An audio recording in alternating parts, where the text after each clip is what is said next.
This is Jules Verne's A Journey to the Centre of the Earth, a work in the public domain. Chapter 39. Explosion, ANDITS results. The next day, which was the 27th of August, was a date celebrated in our wondrous subterranean journey. I never think of it even now, but I shudder with horror. My heart beats wildly at the very memory of that awful day. From this time forward, our reason, our judgment, our human ingenuity have nothing to do with the course of events. We are about to become the plaything of the great phenomena of the earth. At 6 o'clock we were all up and ready. The dreaded moment was arriving when we were about to seek an opening into the interior of the earth by means of gunpowder. What would be the consequences of breaking through the crust of the earth? I begged that it might be my duty to set fire to the mine. I looked upon it as an honor. This task once performed, I could rejoin my friends upon the raft, which had not been unloaded. As soon as we were all ready, we were to sail away to some distance to avoid the consequences of the explosion, the effects of which would certainly not be concentrated in the interior of the earth. The slow match we calculated to burn for about 10 minutes, more or less, before it reached the chamber in which the great body of powder was confined. I should therefore have plenty of time to reach the raft and put off to a safe distance. I prepared to execute my self-allotted task, not, it must be confessed, without considerable emotion. After a hearty repast, my uncle and the hunter guide embarked on board the raft, while I remained alone upon the desolate shore. I was provided with a lantern, which was to enable me to set fire to the wick of the infernal machine. "Go, my boy," said my uncle, "and heaven be with you. But come back as soon as you can. I shall be all impatience." "Be easy on that matter," I replied. "There is no fear of my delaying on the road." Having said this, I advanced toward the opening of the sombre gallery. My heart beat wildly.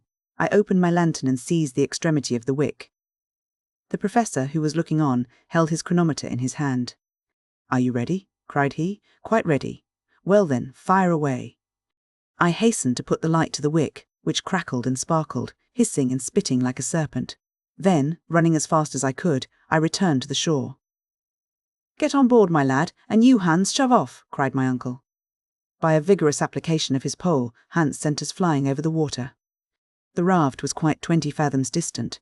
It was a moment of palpitating interest, of deep anxiety. My uncle, the professor, never took his eyes off the chronometer. "Only 5 minutes more," he said in a low tone. "Only 4, only 3.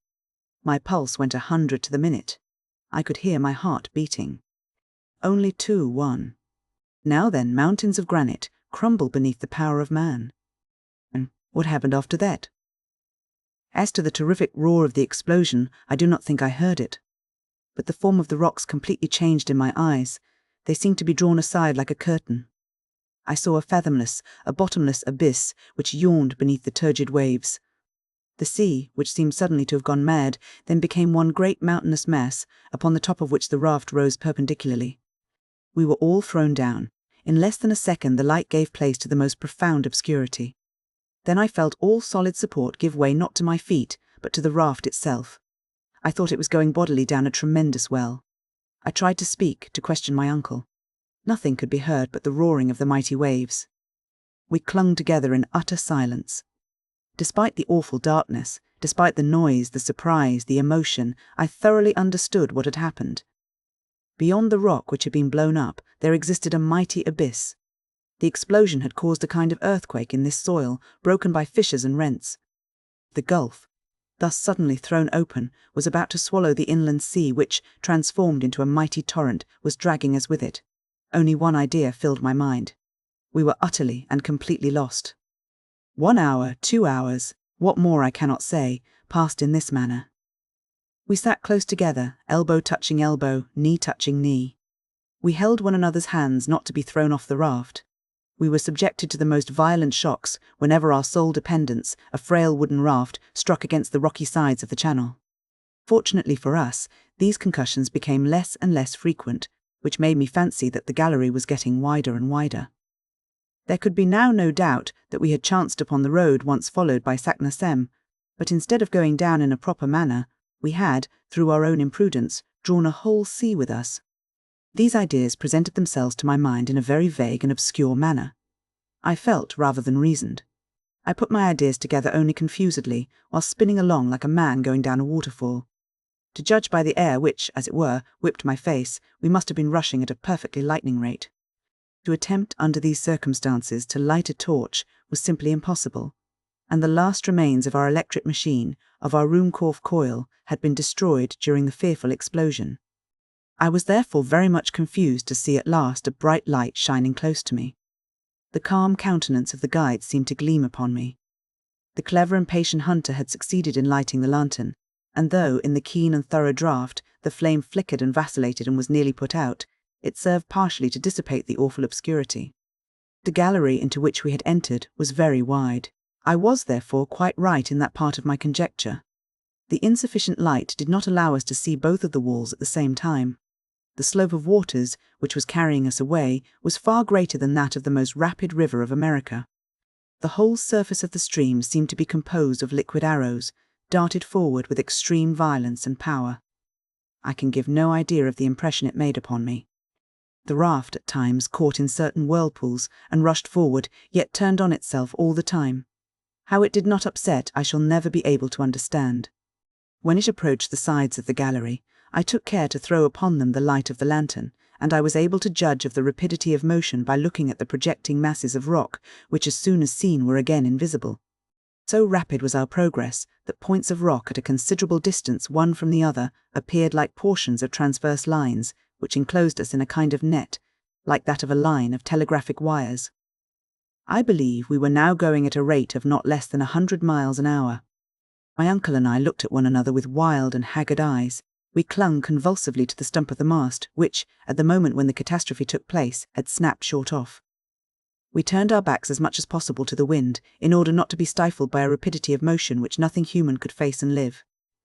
And still the long, monotonous hours went on. The situation did not change in the least, though a discovery I suddenly made seemed to complicate it very much. When we had slightly recovered our equilibrium, I proceeded to examine our cargo. I then made the unsatisfactory discovery that the greater part of it had utterly disappeared. I became alarmed, and determined to discover what were our resources. My heart beat at the idea, but it was absolutely necessary to know on what we had to depend. With this view, I took the lantern and looked around. Of all our former collection of nautical and philosophical instruments, there remained only the chronometer and the compass. The ladders and ropes were reduced to a small piece of rope fastened to the stump of the mast. Not a pickaxe, not a crowbar, not a hammer, and, far worse than all, no food, not enough for one day. This discovery was a prelude to a certain and horrible death. Seated gloomily on the raft, clasping the stump of the mast mechanically, I thought of all I had read as to sufferings from starvation. I remembered everything that history had taught me on the subject, and I shuddered at the remembrance of the agonies to be endured. Maddened at the prospects of enduring the miseries of starvation, I persuaded myself that I must be mistaken. I examined the cracks in the raft. I poked between the joints and beams. I examined every possible hole and corner. The result was simply nothing. Our stock of provisions consisted of nothing but a piece of dry meat and some soaked and half-mouldy biscuits. I gazed around me, scared and frightened. I could not understand the awful truth, and yet of what consequence was it in regard to any new danger? Supposing that we had had provisions for months, and even for years, how could we ever get out of the awful abyss into which we were being hurled by the irresistible torrent we had let loose?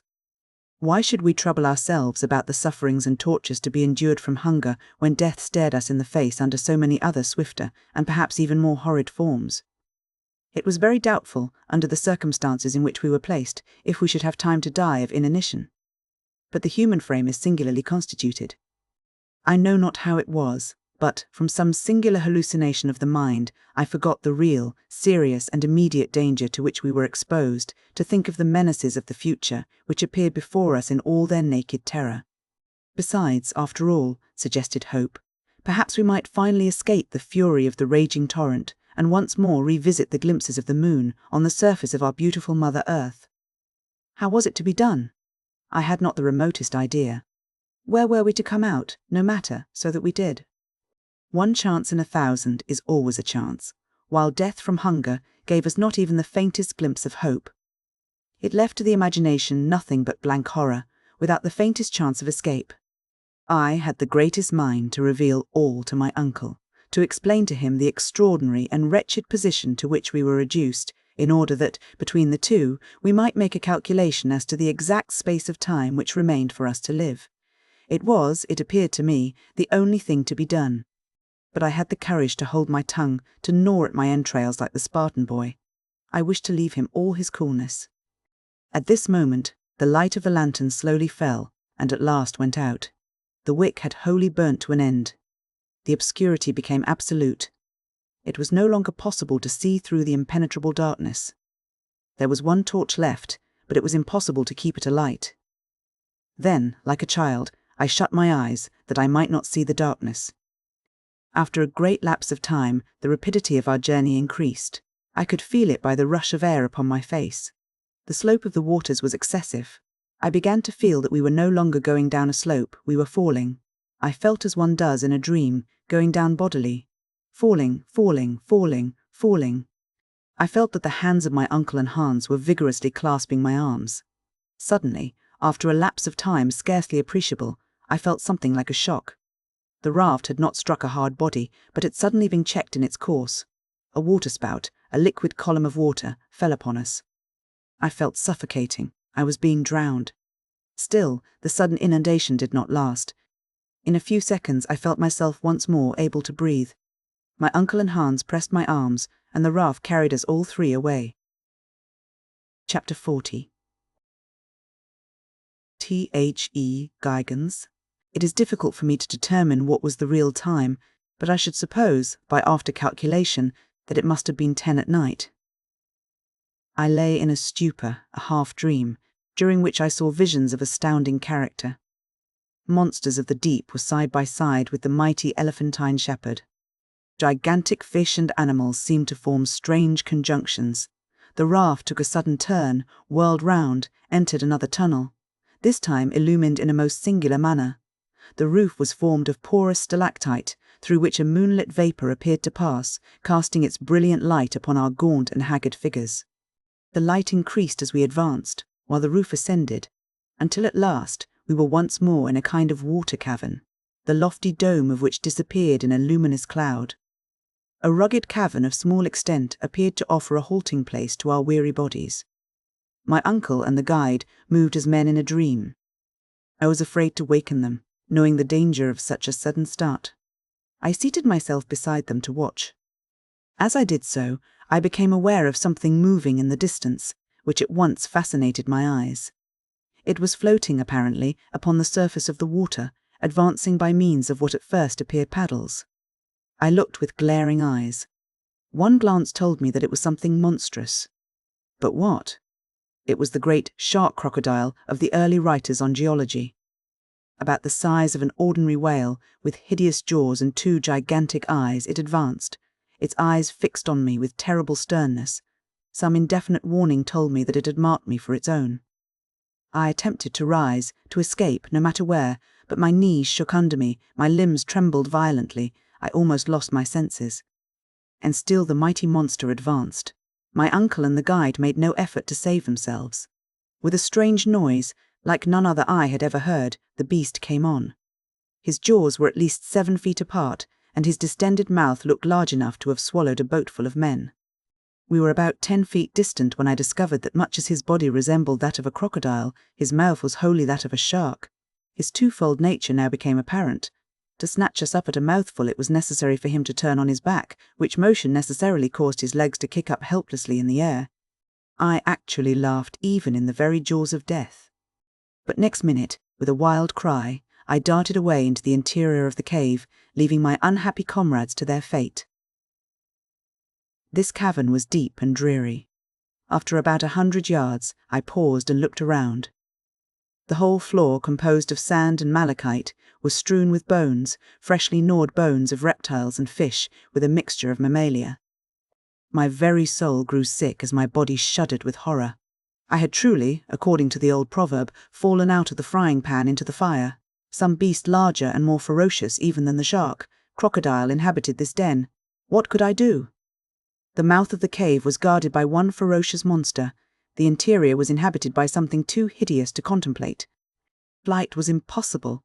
Only one resource remained. and that was to find some small hiding place to which the fearful denizens of the cavern could not penetrate.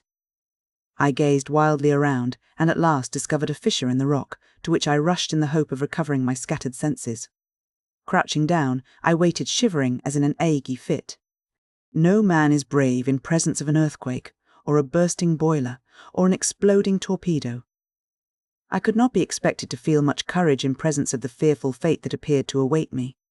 An hour passed. I heard all the time a strange rumbling outside the cave. What was the fate of my unhappy companions? It was impossible for me to pause to inquire. My own wretched existence was all I could think of.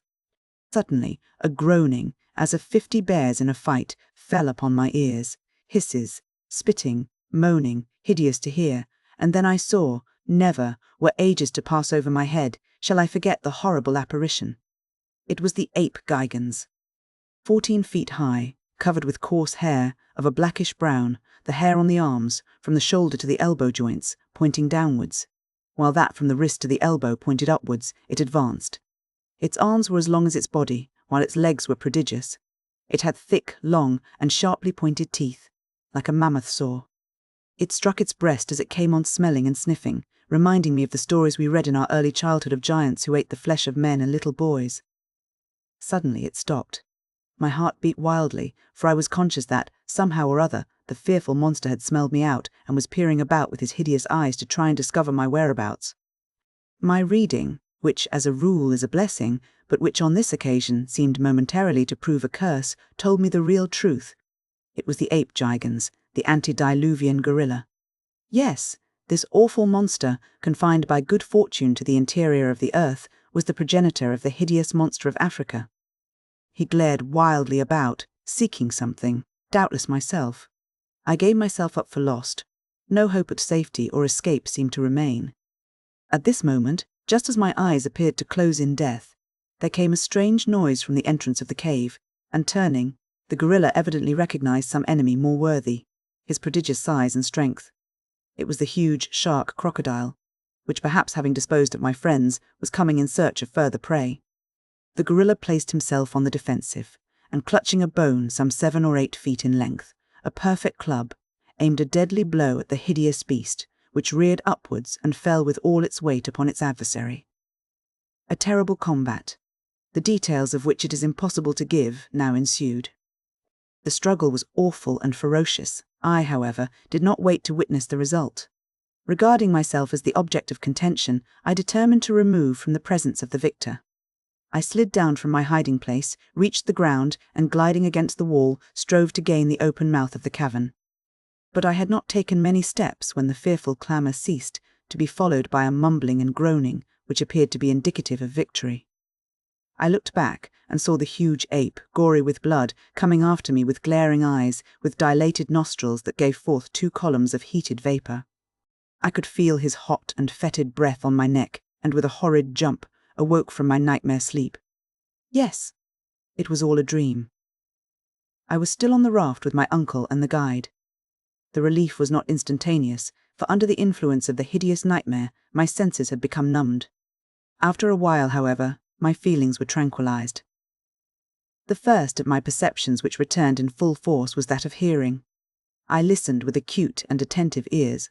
All was still as death. All I comprehended was silence. To the roaring of the waters which had filled the gallery with awful reverberations succeeded perfect peace. After some little time my uncle spoke, in a low and scarcely audible tone. "Harry, boy, where are you?" "I am here," was my faint rejoinder. "Well, don't you see what has happened? We are going upwards." "My dear uncle, what can you mean?" was my half-delirious reply. "Yes, I tell you we are ascending rapidly. Our downward journey is quite checked." I held out my hand, and, after some little difficulty, succeeded in touching the wall. My hand was in an instant covered with blood. The skin was torn from the flesh. We were ascending with extraordinary rapidity. "The torch! The torch!" cried the professor wildly. "It must be lighted!" Hans, the guide, after many vain efforts, at last succeeded in lighting it, and the flame, having now nothing to prevent its burning, shed a tolerably clear light. We were enabled to form an approximate idea of the truth. "It is just as I thought," said my uncle, after a moment or two of silent attention. We are in a narrow well about 4 fathoms square. The waters of the great inland sea, having reached the bottom of the gulf, are now forcing themselves up the mighty shaft. As a natural consequence, we are being cast upon the summit of the waters. That I can see, was my lugubrious reply. But where will this shaft end, and to what fall are we likely to be exposed? Of that I am as ignorant as yourself. All I know is that we should be prepared for the worst. We are going up at a fearfully rapid rate. As far as I can judge, we are ascending at the rate of 2 fathoms a second, of 120 fathoms a minute, or rather more than 3.5 leagues an hour. At this rate, our fate will soon be a matter of certainty. No doubt of it, was my reply. The great concern I have now, however, is to know whether this shaft has any issue. It may end in a granite roof, in which case we shall be suffocated by compressed air or dashed to atoms against the top. I fancy already that the air is beginning to be close and condensed. I have a difficulty in breathing. This might be fancy, or it might be the effect of our rapid motion, but I certainly felt a great oppression of the chest. Henry, said the professor, I do believe that the situation is to a certain extent desperate. There remain, however, many chances of ultimate safety, and I have, in my own mind, been revolving them over during your heavy but agitated sleep. I have come to this logical conclusion: whereas we may at any moment perish, so at any moment we may be saved. We need, therefore, prepare ourselves for whatever may turn up in the great chapter of accidents. But what would you have us do? I cried. Are we not utterly helpless? No, while there is life there is hope. At all events there is one thing we can do: eat, and thus obtain strength to face victory or death. As he spoke, I looked at my uncle with a haggard glance. I had put off the fatal communication as long as possible. It was now forced upon me, and I must tell him the truth. Still I hesitated. Eat, I said in a deprecating tone as if there were no hurry. Yes, and at once. I feel like a starving prisoner, he said, rubbing his yellow and shivering hands together. And, turning round to the guide, he spoke some hearty, cheering words, as I judged from his tone, in Danish. Hans shook his head in a terribly significant manner. I tried to look unconcerned. What? Cried the professor. You do not mean to say that all our provisions are lost? Yes, was my lowly spoken reply, as I held out something in my hand. This morsel of dried meat is all that remains for us 3. My uncle gazed at me as if he could not fully appreciate the meaning of my words. The blow seemed to stun him by its severity. I allowed him to reflect for some moments. Well, said I, after a short pause, what do you think now? Is there any chance of our escaping from our horrible subterranean dangers? Are we not doomed to perish in the great hollows of the centre of the earth? But my pertinent questions brought no answer. My uncle either heard me not, or appeared not to do so. And in this way a whole hour passed. Neither of us cared to speak. For myself, I began to feel the most fearful and devouring hunger. My companions, doubtless, felt the same horrible tortures, but neither of them would touch the wretched morsel of meat that remained. It lay there, a last remnant of all our great preparations for the mad and senseless journey. I looked back, with wonderment, to my own folly. Fully was I aware that despite his enthusiasm and the ever-to-be-hated scroll of Satnasem, my uncle should never have started on his perilous voyage. What memories of the happy past, what previsions of the horrible future, now filled my brain. Chapter 41. Hunger.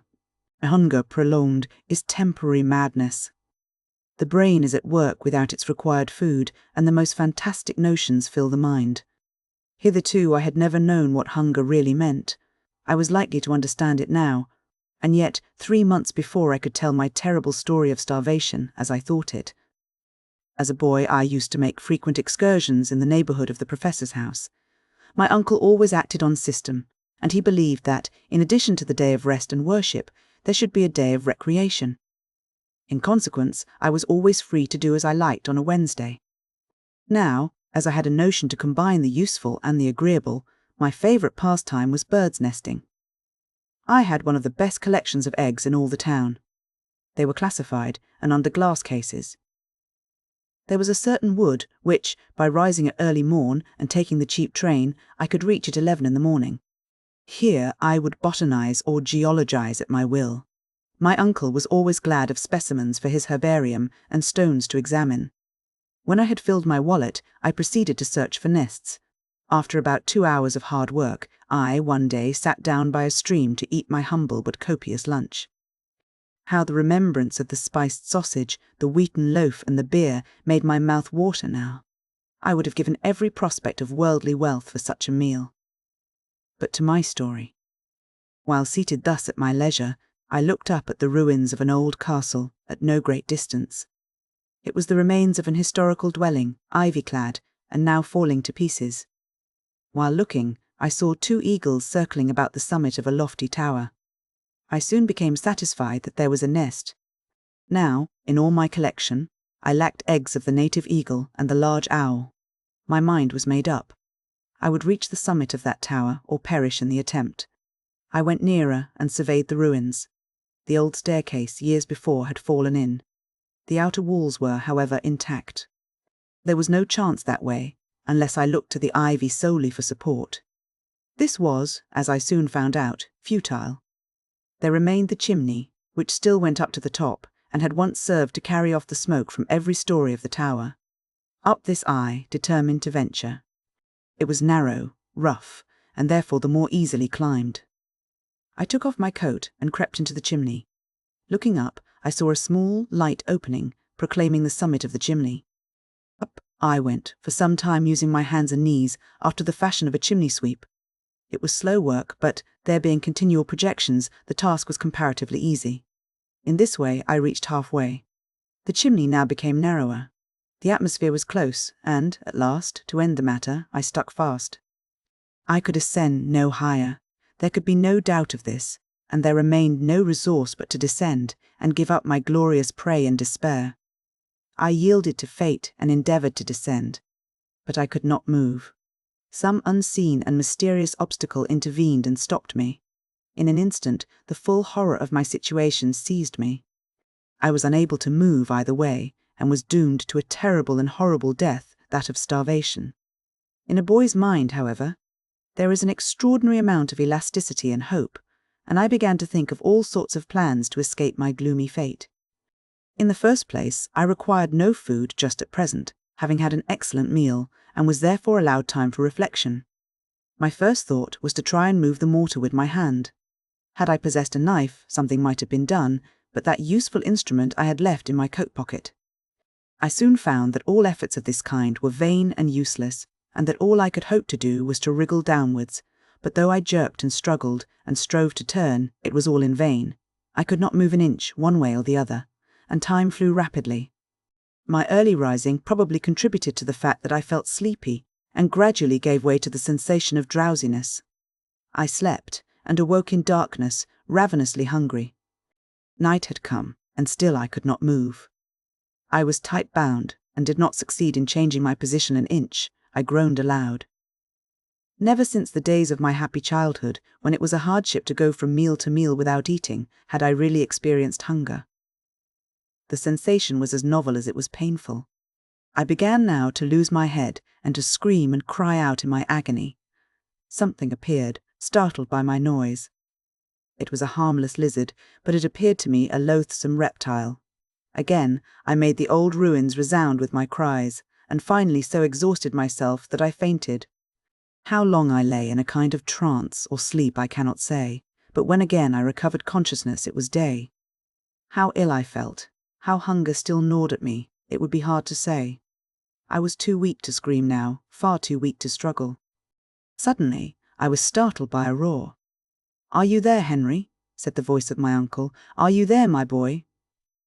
I could only faintly respond, but I also made a desperate effort to turn. Some mortar fell. To this I owed my being discovered.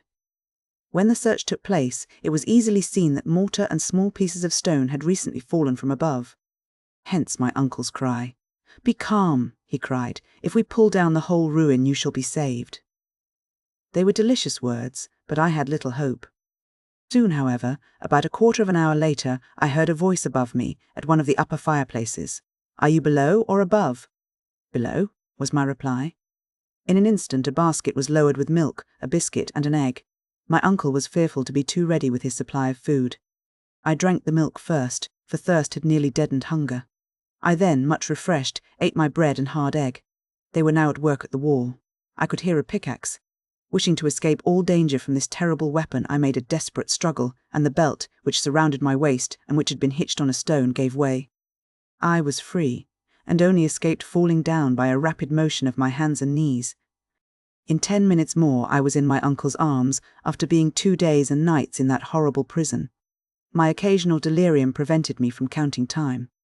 I was weeks recovering from that awful starvation adventure, and yet what was that to the hideous sufferings I now endured? After dreaming for some time and thinking of this and other matters, I once more looked around me. We were still ascending with fearful rapidity. Every now and then the air appeared to check our respiration as it does that of aeronauts when the ascension of the balloon is too rapid.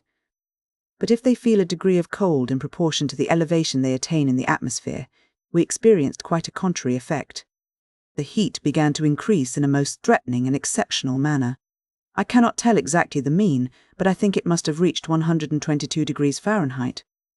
What was the meaning of this extraordinary change in the temperature? As far as we had hitherto gone, facts had proved the theories of Davy and of Liedenbrock to be correct. Until now, all the peculiar conditions of refractory rocks, of electricity, of magnetism, had modified the general laws of nature and had created for us a moderate temperature, for the theory of the central fire remained, in my eyes, the only explainable one. Were we then going to reach a position in which these phenomena were to be carried out in all their rigour, and in which the heat would reduce the rocks to a state of fusion? Such was my not unnatural fear, and I did not conceal the fact from my uncle. My way of doing so might be cold and heartless, but I could not help it. If we are not drowned, or smashed into pancakes, and if we do not die of starvation, we have the satisfaction of knowing that we must be burned alive. My uncle, in presence of this brusque attack, simply shrugged his shoulders and resumed his reflections, whatever they might be. An hour passed away, and except that there was a slight increase in the temperature, no incident modified the situation. My uncle at last, of his own accord, broke silence. "Well, Henry, my boy," he said in a cheerful way, "we must make up our minds." "Make up our minds to what?" I asked in considerable surprise. "Well, to something. We must at whatever risk recruit our physical strength. If we make the fatal mistake of husbanding our little remnant of food, we may probably prolong our wretched existence a few hours, but we shall remain weak to the end." "Yes," I growled, "to the end." "That, however, will not keep us long waiting. Well, only let a chance of safety present itself.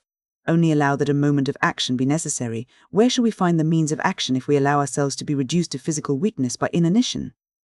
When this piece of meat is devoured, uncle, what hope will there remain unto us?" "None, my dear Henry, none." "But will it do you any good to devour it with your eyes? You appear to me to reason like one without will or decision, like a being without energy." "Then," cried I, exasperated to a degree which is scarcely to be explained, "you do not mean to tell me that you have not lost all hope?" "Certainly not," replied the professor with consummate coolness. "You mean to tell me, uncle, that we shall get out of this monstrous subterranean shaft? While there is life, there is hope. I beg to assert, Henry, that as long as a man's heart beats, as long as a man's flesh quivers, I do not allow that a being gifted with thought and will can allow himself to despair." And what a nerve! The man placed in a position like that we occupied must have been very brave to speak like this. "Well," I cried, "what do you mean to do? Eat what remains of the food we have in our hands. Let us swallow the last crumb. It will bell, heaven willing, our last repast. Well, never mind. Instead of being exhausted skeletons, we shall be men." "True," muttered I in a despairing tone. "Let us take our fill." "We must," replied my uncle with a deep sigh. "Call it what you will." My uncle took a piece of the meat that remained and some crusts of biscuit which had escaped the wreck. He divided the whole into 3 parts. Each had 1 pound of food to last him as long as he remained in the interior of the earth. Each now acted in accordance with his own private character. My uncle, the professor, ate greedily, but evidently without appetite, eating simply from some mechanical motion. I put the food inside my lips, and hungry as I was, chewed my morsel without pleasure and without satisfaction. Hans, the guide, just as if he had been eider down hunting, swallowed every mouthful as though it were a usual affair. He looked like a man equally prepared to enjoy superfluity or total want. Hans, in all probability, was no more used to starvation than ourselves, but his hardy Icelandic nature had prepared him for many sufferings. As long as he received his $3 every Saturday night, he was prepared for anything. The fact was, Hans never troubled himself about much except his money. He had undertaken to serve a certain man at so much per week, and no matter what evils befell his employer or himself, he never found fault or grumbled, so long as his wages were duly paid. Suddenly my uncle roused himself. He had seen a smile on the face of our guide. I could not make it out. "What is the matter?" said my uncle. "Schiedam," said the guide, producing a bottle of this precious fluid. We drank. My uncle and myself will own to our dying day that hence we derived strength to exist until the last bitter moment. That precious bottle of Hollands was in reality only half full, but under the circumstances it was nectar. It took some minutes for myself and my uncle to form a decided opinion on the subject. The worthy professor swallowed about half a pint and did not seem able to drink any more. "I fortrefflich." "Aye," said Hans, swallowing nearly all that was left. "Excellent, very good," said my uncle, with as much gusto as if he had just left the steps of the club at Hamburg. I had begun to feel as if there had been one gleam of hope. Now all thought of the future vanished. We had consumed our last ounce of food, and it was 5 o'clock in the morning. Chapter 42. The volcanic shaft. Man's constitution is so peculiar that his health is purely a negative matter.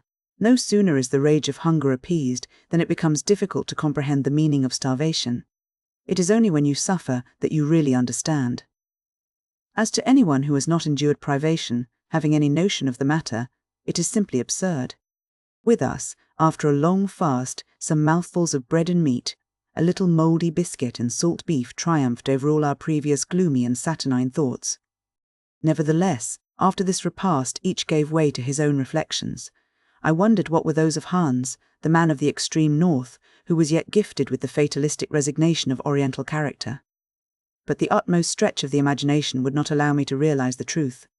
As for my individual self, my thoughts had ceased to be anything but memories of the past, and were all connected with that upper world which I never should have left. I saw it all now, the beautiful house in the Königstrasse, my poor Gretchen, the good Martha. They all passed before my mind like visions of the past. Every time any of the lugubrious groanings which were to be distinguished in the hollows around fell upon my ears, I fancied I heard the distant murmur of the great cities above my head. As for my uncle, always thinking of his science, he examined the nature of the shaft by means of a torch. He closely examined the different strata one above the other, in order to recognize his situation by geological theory. This calculation, or rather this estimation, could by no means be anything but approximate. But a learned man, a philosopher, is nothing if not a philosopher when he keeps his ideas calm and collected, and certainly the professor possessed this quality to perfection. I heard him, as I sat in silence, murmuring words of geological science. As I understood his object and his meaning, I could not but interest myself despite my preoccupation in that terrible hour. "Eruptive granite," he said to himself. "We are still in the primitive epoch, but we are going up, still going up, but who knows, who knows?" Then he still hoped. He felt along the vertical sides of the shaft with his hand, and some few minutes later he would go on again in the following style. "This is nice. This is mica schist, silicious mineral. Good again, this is the epoch of transition, at all events we are close to them. And then, what could the professor mean? Could he, by any conceivable means, measure the thickness of the crust of the earth suspended above our heads? Did he possess any possible means of making any approximation to this calculation? No, the manometer was wanting, and no summary estimation could take the place of it. And yet, as we progressed, the temperature increased in the most extraordinary degree, and I began to feel as if I were bathed in a hot and burning atmosphere. Never before had I felt anything like it.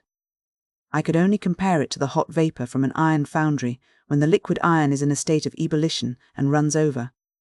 By degrees, and one after the other, Hans, my uncle, and myself had taken off our coats and waistcoats. They were unbearable. Even the slightest garment was not only uncomfortable, but the cause of extreme suffering. "Are we ascending to a living fire?" I cried, when, to my horror and astonishment, the heat became greater than before. "No, no," said my uncle, "it is simply impossible, quite impossible." And yet, said I, touching the side of the shaft with my naked hand, this wall is literally burning. At this moment, feeling as I did that the sides of this extraordinary wall were red hot, I plunged my hands into the water to cool them. I drew them back with a cry of despair. "The water is boiling," I cried. My uncle, the professor, made no reply other than a gesture of rage and despair. Something very like the truth had probably struck his imagination. But I could take no share in either what was going on or in his speculations. An invincible dread had taken possession of my brain and soul. I could only look forward to an immediate catastrophe, such a catastrophe as not even the most vivid imagination could have thought of. An idea, at first vague and uncertain, was gradually being changed into certainty. I tremulously rejected it at first, but it forced itself upon me by degrees with extreme obstinacy.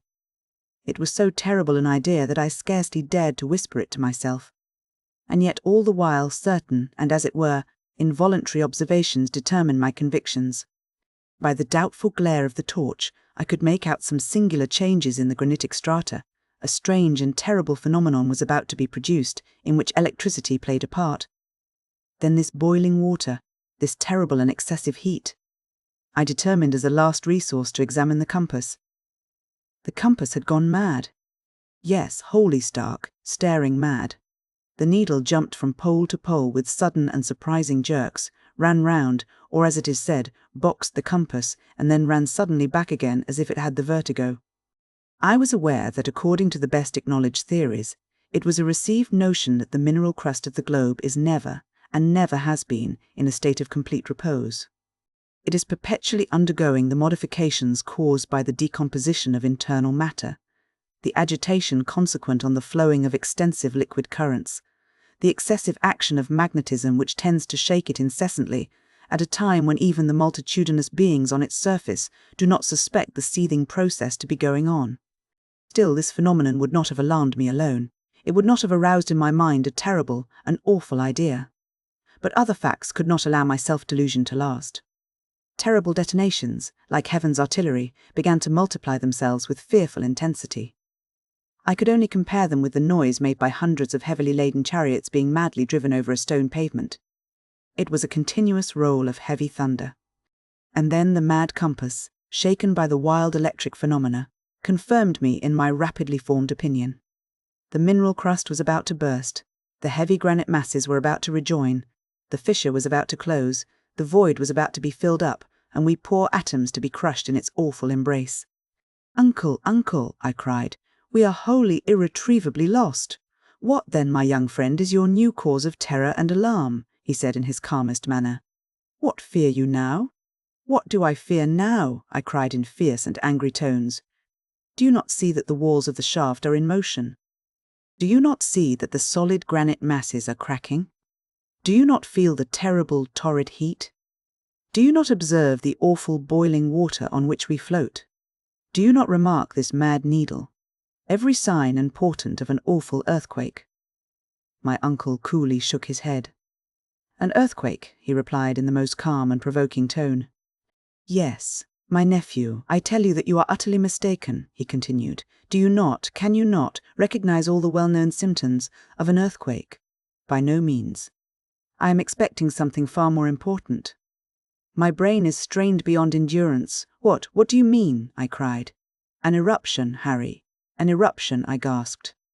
"We are, then, in the volcanic shaft of a crater in full action and vigor." "I have every reason to think so," said the professor in a smiling tone, "and I beg to tell you that it is the most fortunate thing that could happen to us." The most fortunate thing. Had my uncle really and truly gone mad? What did he mean by these awful words? What did he mean by this terrible calm, this solemn smile? "What?" cried I, in the height of my exasperation. "We are on the way to an eruption, are we? Fatality has cast us into a well of burning and boiling lava, of rocks on fire, of boiling water, in a word filled with every kind of eruptive matter. We are about to be expelled, thrown up, vomited, spit out of the interior of the earth, in common with huge blocks of granite, with showers of cinders and scoriae, in a wild whirlwind of flame, and you say, the most fortunate thing which could happen to us." "Yes," replied the professor, looking at me calmly from under his spectacles. It is the only chance which remains to us of ever escaping from the interior of the earth to the light of day. It is quite impossible that I can put on paper the 1,000 strange, wild thoughts which followed this extraordinary announcement. But my uncle was right, quite right, and never had he appeared to me so audacious and so convinced as when he looked me calmly in the face and spoke of the chances of an eruption, of our being cast upon Mother Earth once more through the gaping crater of a volcano. Nevertheless, while we were speaking, we were still ascending. We passed the whole night going up, or to speak more scientifically, in an ascensional motion. The fearful noise redoubled. I was ready to suffocate. I seriously believed that my last hour was approaching, and yet, so strange is imagination, all I thought of was some childish hypothesis or other. In such circumstances you do not choose your own thoughts. They overcome you. It was quite evident that we were being cast upwards by eruptive matter. Under the raft there was a mass of boiling water, and under this was a heavier mass of lava and an aggregate of rocks which, on reaching the summit of the water, would be dispersed in every direction. That we were inside the chimney of a volcano, there could no longer be the shadow of a doubt. Nothing more terrible could be conceived. But on this occasion, instead of Sneffels, an old and extinct volcano, we were inside a mountain of fire in full activity. Several times I found myself asking what mountain was it, and on what part of the world we should be shot out. As if it were of any consequence. In the northern regions, there could be no reasonable doubt about that.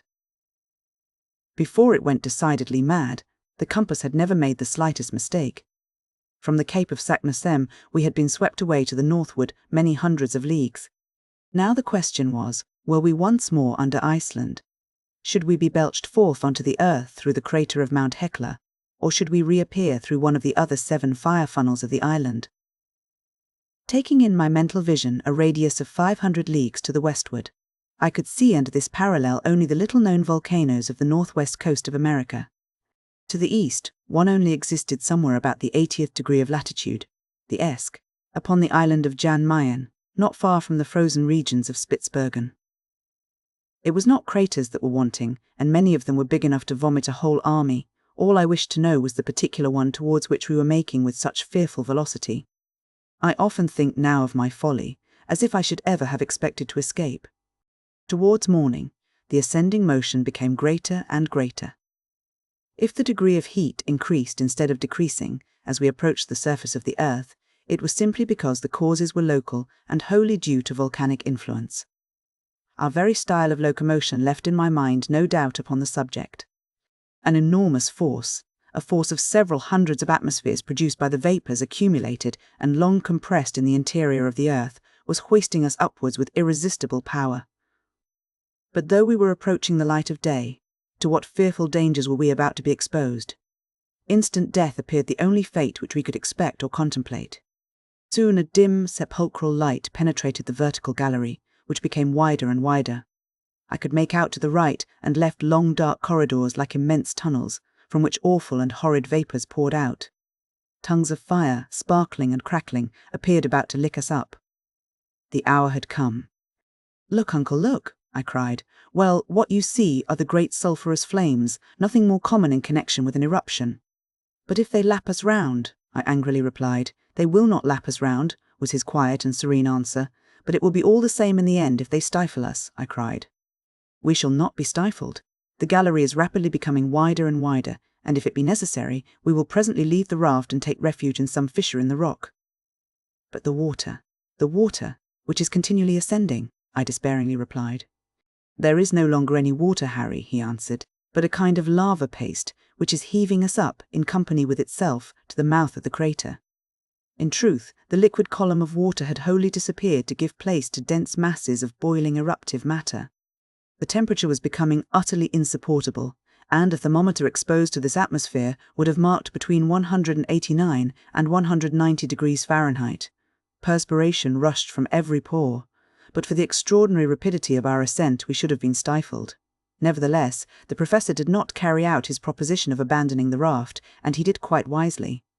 Those few ill-joined beams offered, anyway, a solid surface, a support which elsewhere must have utterly failed us. Towards 8 o'clock in the morning, a new incident startled us. The ascensional movement suddenly ceased. The raft became still and motionless.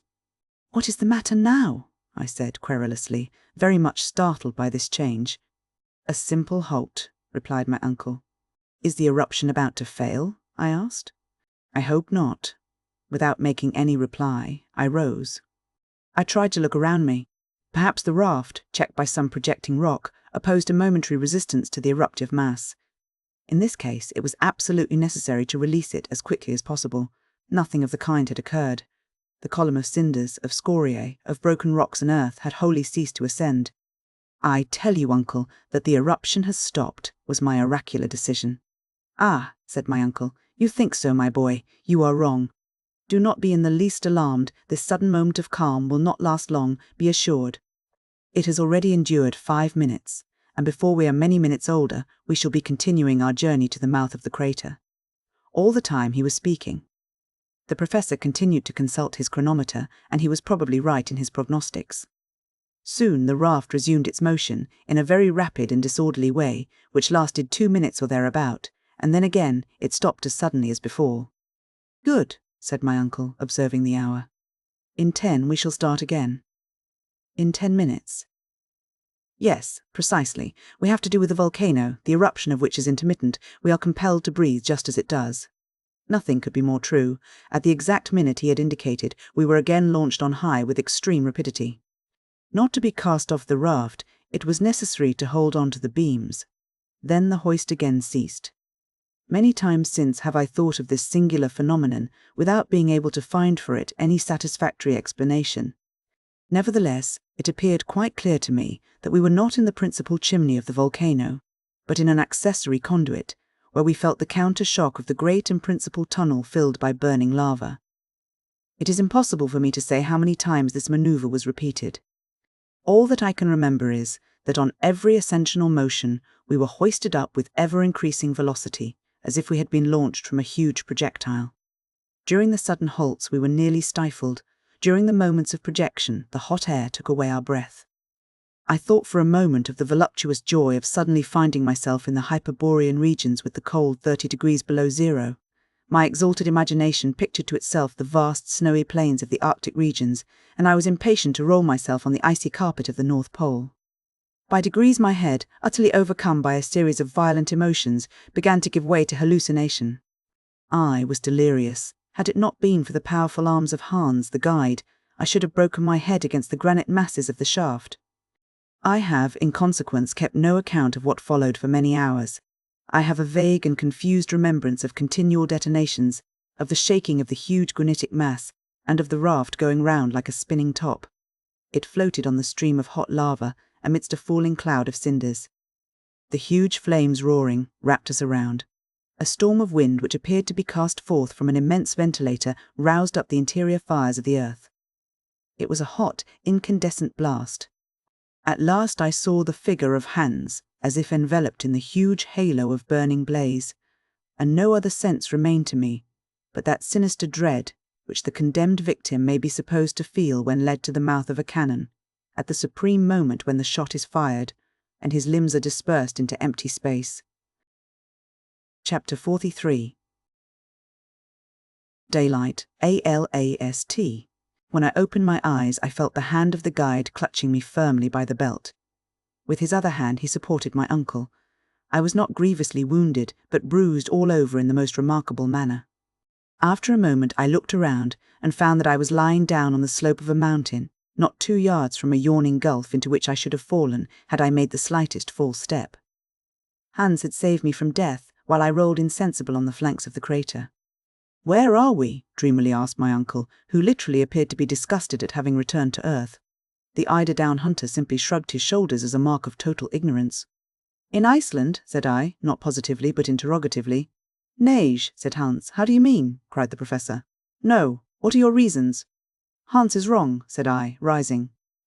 After all the innumerable surprises of this journey, a yet more singular one was reserved to us. I expected to see a cone covered by snow, by extensive and widespread glaciers, in the midst of the arid deserts of the extreme northern regions, beneath the full rays of a polar sky, beyond the highest latitudes. But contrary to all our expectations, I, my uncle, and the Icelander were cast upon the slope of a mountain, calcined by the burning rays of a sun which was literally baking us with its fires. I could not believe my eyes, but the actual heat which affected my body allowed me no chance of doubting. We came out of the crater half naked, and the radiant star from which we had asked nothing for 2 months was good enough to be prodigal to us of light and warmth. A light and warmth we could easily have dispensed with. When our eyes were accustomed to the light we had lost sight of so long, I used them to rectify the errors of my imagination. Now whatever happened, we should have been at Spitzbergen, and I was in no humour to yield to anything but the most absolute proof. After some delay, the professor spoke. "Hem," he said in a hesitating kind of way, "it really does not look like Iceland." "But supposing it were the island of Jan Mayen," I ventured to observe. "Not in the least, my boy. This is not one of the volcanoes of the north, with its hills of granite and its crown of snow.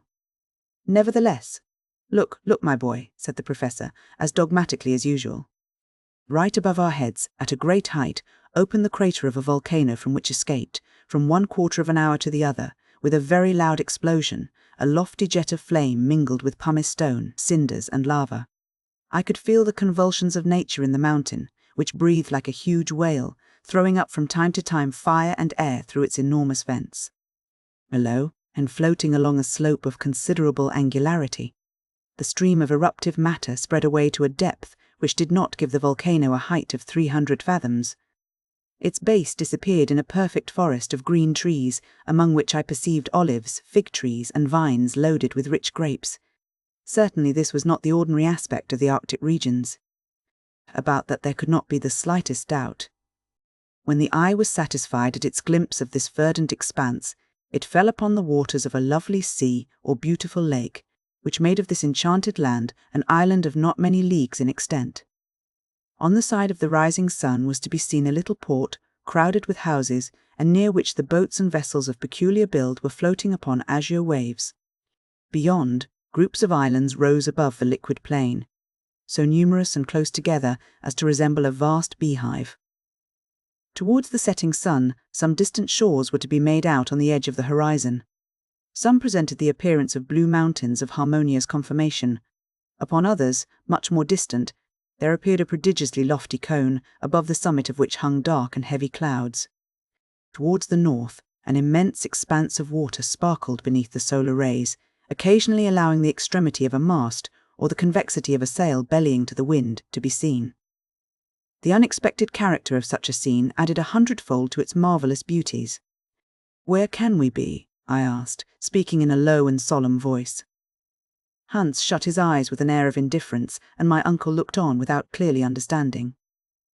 "Whatever this mountain may be," he said at last, "I must confess it is rather warm. The explosions do not leave off, and I do not think it is worth while to have left the interior of a volcano and remain here to receive a huge piece of rock upon one's head. Let us carefully descend the mountain and discover the real state of the case. To confess the truth, I am dying of hunger and thirst." Decidedly the professor was no longer a truly reflective character. For myself, forgetting all my necessities, ignoring my fatigues and sufferings, I should have remained still for several hours longer, but it was necessary to follow my companions. The slope of the volcano was very steep and slippery. We slid over piles of ashes, avoiding the streams of hot lava which glided about like fiery serpents. Still, while we were advancing, I spoke with extreme volubility, for my imagination was too full not to explode in words. "We are in Asia," I exclaimed. "We are on the coast of India, in the great Malay Islands, in the centre of Oceania. We have crossed the 1/2 of the globe to come out right at the antipodes of Europe." "But the compass," exclaimed my uncle. "Explain that to me." "Yes, the compass," I said with considerable hesitation. "I grant that is a difficulty. According to it, we have always been going northward." Then it lied. To say it lied is rather a harsh word," was my answer. "And we are at the North Pole." "The pole, no, well, I give it up," was my reply. The plain truth was that there was no explanation possible. I could make nothing of it. And all the while we were approaching this beautiful verdure, hunger and thirst tormented me fearfully. Happily, after 2 long hours' march, a beautiful country spread out before us, covered by olives, pomegranates and vines, which appeared to belong to anybody and everybody. In any event, in the state of destitution into which we had fallen, we were not in a mood to ponder too scrupulously. What delight it was to press these delicious fruits to our lips, and to bite at grapes and pomegranates fresh from the vine. Not far off, near some fresh and mossy grass, under the delicious shade of some trees, I discovered a spring of fresh water, in which we voluptuously laved our faces, hands, and feet. While we were all giving way to the delights of new-found pleasures, a little child appeared between two tufted olive trees. "Ah," cried I, "an inhabitant of this happy country." The little fellow was poorly dressed, weak, and suffering, and appeared terribly alarmed at our appearance. Half naked, with tangled, matted, and ragged beards, we did look supremely ill-favoured, and unless the country was a bandit land, we were not likely to alarm the inhabitants. Just as the boy was about to take to his heels, Hans ran after him, and brought him back, despite his cries and kicks. My uncle tried to look as gentle as possible, and then spoke in German. "What is the name of this mountain, my friend?" The child made no reply. "Good," said my uncle, with a very positive air of conviction. "We are not in Germany." He then made the same demand in English, of which language he was an excellent scholar. The child shook its head and made no reply. I began to be considerably puzzled. "Is he dumb?" cried the professor, who was rather proud of his polyglot knowledge of languages, and made the same demand in French. The boy only stared in his face. "I must perforce try him in Italian," said my uncle with a shrug. "I dove, noi, siamoi." "Yes, tell me where we are," I added impatiently and eagerly. Again the boy remained silent. "My fine fellow, do you or do you not mean to speak?" cried my uncle, who began to get angry. He shook him and spoke another dialect of the Italian language. "I come, si noma questa isole." "What is the name of this island?" "Stromboli," replied the rickety little shepherd, dashing away from Hans and disappearing in the olive groves. We thought little enough about him. Stromboli! What effect on the imagination did these few words produce?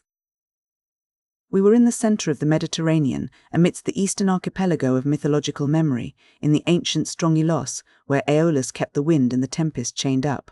And those blue mountains, which rose towards the rising sun, were the mountains of Calabria. And that mighty volcano which rose on the southern horizon was Etna, the fierce and celebrated Etna. "Stromboli! Stromboli!" I repeated to myself. My uncle played a regular accompaniment to my gestures and words. We were singing together like an ancient chorus. Ah, what a journey! What a marvellous and extraordinary journey! Here we had entered the earth by one volcano, and we had come out by another. And this other was situated more than 1,200 leagues from Sneffels, from that drear country of Iceland, cast away on the confines of the earth. The wondrous changes of this expedition had transported us to the most harmonious and beautiful of earthly lands.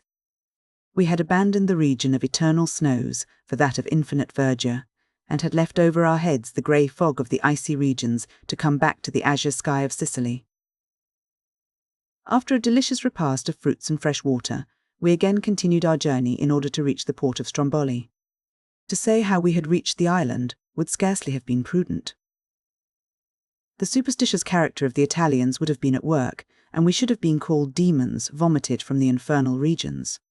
It was therefore necessary to pass for humble and unfortunate shipwrecked travellers.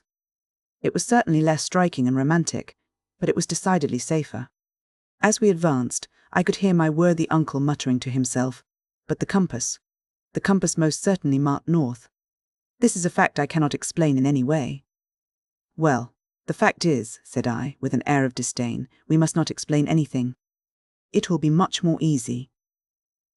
I should like to see a professor of the Johanneum institution who is unable to explain a cosmic phenomenon. It would indeed be strange." And speaking thus, my uncle, half naked, his leathern purse round his loins and his spectacles upon his nose, became once more the terrible professor of mineralogy. An hour after leaving the Wood of Olives, we reached the fort of San Vicenza, where Hans demanded the price of his 13th week of service. My uncle paid him, with very many warm shakes of the hand. At that moment, if he did not indeed quite share our natural emotion, he allowed his feelings so far to give way as to indulge in an extraordinary expression for him. With the tips of 2 fingers he gently pressed our hands and smiled. Chapter 44. Th journey ended. This is the final conclusion of a narrative which will be probably disbelieved even by people who are astonished at nothing. I am, however, armed at all points against human incredulity. We were kindly received by the Strombolite fishermen, who treated us as shipwrecked travellers. They gave us clothes and food. After a delay of 48 hours, on the 30th of September, a little vessel took us to Messina, where a few days of delightful and complete repose restored us to ourselves. On Friday, the 4th of October, we embarked in the Volturne, one of the postal packets of the imperial messageries of France, and 3 days later we landed at Marseilles, having no other care on our minds but that of our precious but erratic compass. This inexplicable circumstance tormented me terribly. On the 9th of October, in the evening, we reached Hamburg. What was the astonishment of Martha, what the joy of Gretchen! I will not attempt to define it. "Now then, Harry, that you really are a hero," she said, "there is no reason why you should ever leave me again." I looked at her. She was weeping tears of joy. I leave it to be imagined if the return of Professor Hardwigg made or did not make a sensation in Hamburg. Thanks to the indiscretion of Martha, the news of his departure for the interior of the earth had been spread over the whole world. No one would believe it. And when they saw him come back in safety, they believed it all the less.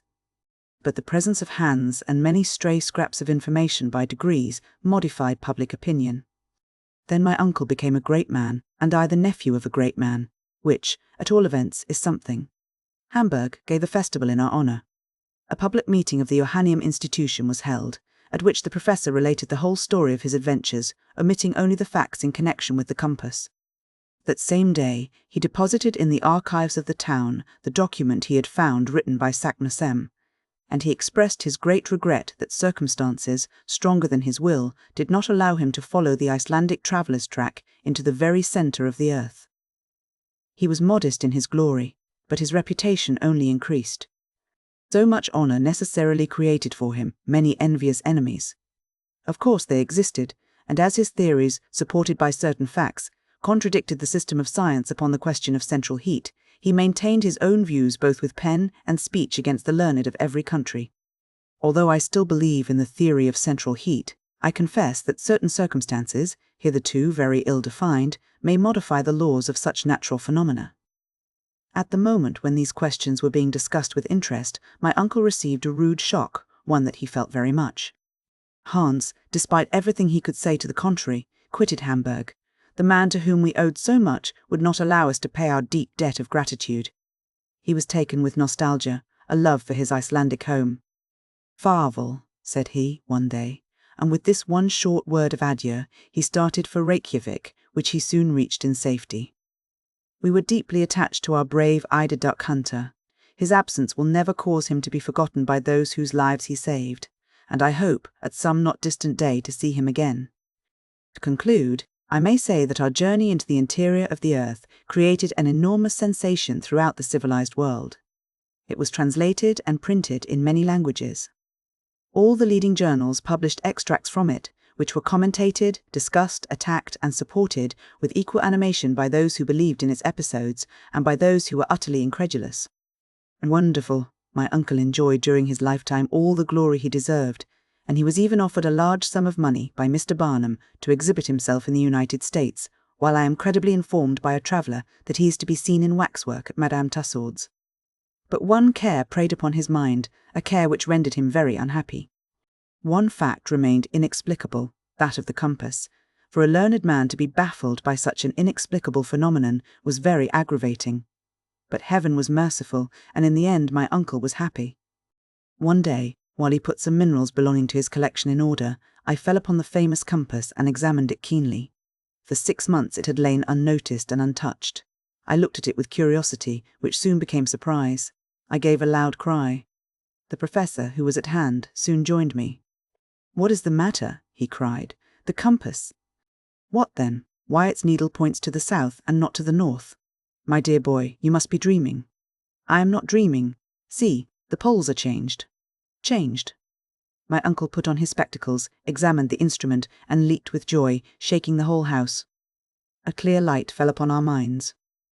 "Here it is," he cried, as soon as he had recovered the use of his speech. "After we had once passed Cape Saknussemm, the needle of this compass pointed to the southward instead of the northward. Evidently. Our error is now easily explained, but to what phenomenon do we owe this alteration in the needle? Nothing more simple. Explain yourself, my boy. I am on thorns. During the storm, upon the central sea, the ball of fire which made a magnet of the iron in our raft turned our compass topsy-turvy. Ah, cried the professor, with a loud and ringing laugh, it was a trick of that inexplicable electricity. From that hour my uncle was the happiest of learned men, and I the happiest of ordinary mortals. For my pretty Verland girl, abdicating her position as ward, took her place in the house in the Königstrasse, in the double quality of niece and wife. We need scarcely mention that her uncle was the illustrious Professor Hardwigg, corresponding member of all the scientific, geographical, mineralogical, and geological societies of the 5 parts of the globe. End of the voyage extraordinaire.